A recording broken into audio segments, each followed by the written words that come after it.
لو كنتي بنت وكيكون عندك ألم ديال الدورة الشهرية قوي بزاف وما كينفع معاه حتى مسكين لدرجة ما كتقدريش تمشي للخدمة ولا للدراسة، أو سيدة متزوجة وكتجيك هاد الأعراض، كتحسي بتعب وإرهاق طول الوقت، كيكون عندك ألم قوي أثناء الجماع، بغيتي كحملي وما قدرتيش، كتعاني من نفخ، الغازات، الإسهال أو الإمساك.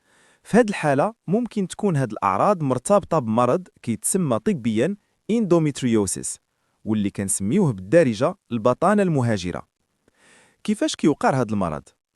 في الوضع الطبيعي خلال المنسترول سايكل بطانة الرحم كتساقط وكتخرج عبر عنق الرحم ثم المهبل إلى خارج الجسم.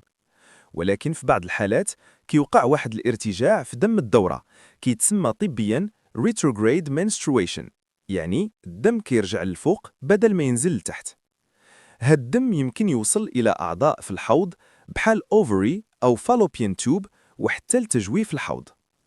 المشكل هو أن خلايا بطانة الرحم اللي وصلات لهاد البلايص كتقدر تلصق في أنسجة أخرى بحال جدار الحوض أو الأمعاء أو حتى داخل المبيض، ومع الوقت كتقدر تكون كيس داخل المبيض كيتسمى طبيا اندوميتريوما، كيس دموي مرتبط بالبطانة المهاجرة.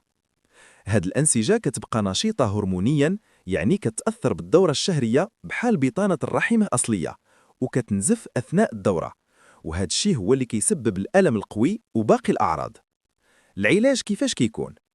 العلاج غالبا كيكون بإحدى الطريقتين. واحد، العلاج الهرموني، كيكون الهدف منه توقيف أو تقليل نشاط الدورة الشهرية، وبالتالي كيخف الألم بزاف. زوج، الجراحة بالمنظار، وهي عملية كتسمى طبيا لاباروسكوبي، فين الطبيب كيدخل كاميرا صغيرة وكيقلب على أماكن البطانة المهاجرة وكيحاول يحيدها. معلومة مهمة، إذا كانت البطانة المهاجرة داخل المبيض خصوصا على شكل اندوميتريوما، يمكن مع الوقت تأثر على ovarian reserve، مخزون البويضات، وبالتالي ممكن تأثر على الخصوبة في المستقبل.